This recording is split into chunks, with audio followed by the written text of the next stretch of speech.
Merci beaucoup d'être avec nous pour la suite de Culture Média. Nos deux indispensables nous ont rejoints. Joe Hume pour la musique. Bonjour. Et Héloïse Goua pour Salut les Thomas, séries. bonjour à tous. Salut à tous les deux. Et puis nous avons le bonheur de recevoir ce matin deux grands du cinéma, le comédien Vincent Macaigne, bonjour, et le réalisateur Martin Provost. Bonjour messieurs. Bonjour. Vous êtes réunis Bonjour. sur ce film qui raconte l'incroyable histoire d'amour entre le peintre Pierre Bonnard et sa femme Marthe, qui en fait ne s'appelait pas Marthe, mais ça on va le raconter tout à l'heure, parce qu'avant de parler de ce film, on va dresser votre portrait sonore des petits sons pour mieux vous connaître. Voici le premier.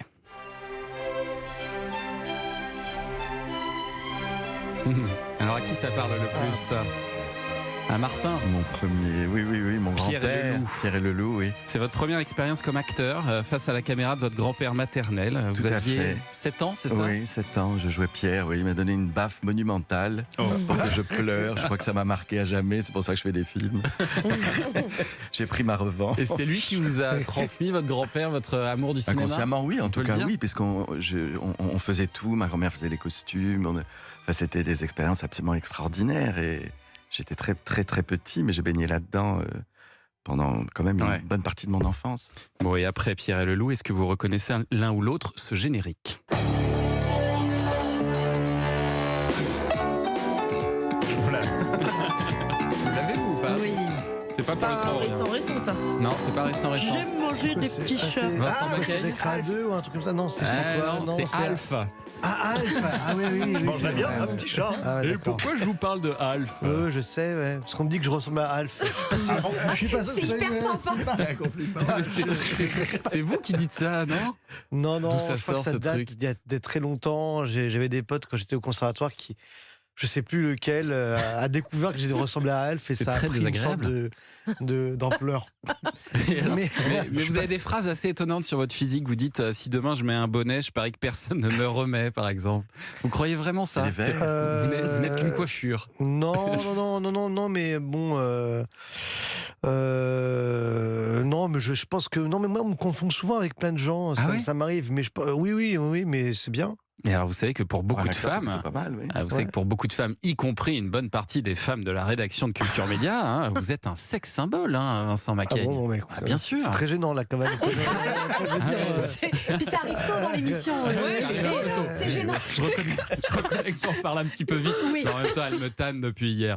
Allez, prochain extrait, écoutez ça.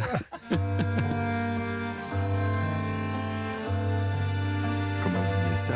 Ouais. Séraphine, c'est la bande originale de Séraphine, votre troisième film. Martin Provost qui reçoit en 2009 pas moins de 7 Césars, dont celui de meilleur film. Et là encore, c'est une histoire de peintre, une peintre interprétée par Yolande Moreau. Mais alors, j'ai voulu passer le moment où vous décrochez ce 7e César et vous êtes un petit peu bouche bée. C'est pas super radiophonique comme moment. Mais on le comprend parce que c'est arrivé très vite. Ça n'était finalement que votre troisième film. Oui, puis je m'y attendais pas du tout. Personne s'y attendait. J'avais plus de producteurs. J'allais de porte en porte avec mon scénario. Tout le monde disait « Mais non, ça n'intéressera personne. Il n'y a pas d'histoire d'amour. » Ça, je m'en souviens. Ah oui, on vous a dit ça. Oui. Et il y en a qui se sont mordus les doigts, pas moi. Bon, et alors vous, Vincent Macaigne, vous êtes nommé pratiquement tous les ans pour les Césars. Il n'est pas encore tombé. Il arrivera peut-être grâce à ce film.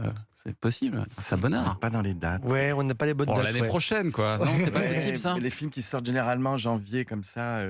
C'est plus compliqué pour les. C'est pour ça qu'il y a autant de films à partir de septembre, parce que c'est la course au César. Nous, on a fait le choix de respirer un grand coup et de sortir en janvier, quand il y a moins de films. D'accord, c'est un peu comme la rentrée littéraire, finalement. Un peu, c'est la deuxième. Très bien. Et alors ça, est-ce que ça vous parle ?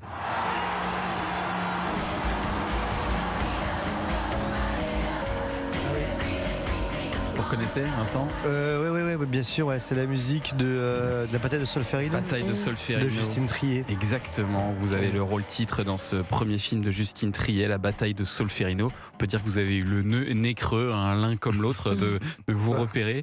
Elle était une future grande cinéaste et vous, la future coqueluche du cinéma français. Et vous êtes Et la retrouvés sur musique ce est film. de Ryan Gosling. Faut Oui, savoir, c'est son groupe, c'est hallucinant. Ouais, pardon, excuse-moi, Ah ouais. je le précise. Ah, c'est dingue. Ouais. je savais Et d'un pas. producteur de cinéma qui fait des films assez étranges. J'ai regardé il y a pas longtemps en fait. Ouais. Je me permets de préciser que son groupe s'appelle Dead Man's Bones. Il y a un double album qui est Ouais. magnifique. Voilà, Ryan Ouais, c'est vrai, Gosling. c'est vrai. C'est très, très L'album bien. est très beau. Ouais. Ouais. Bah voilà, magnifique film, La bataille de Solferino, comme tout ce que fait Justine Triet, c'est très réussi. On va parler de ce film Bonnard, Pierre et Marthe dans un instant. À tout de suite sur Europe 1.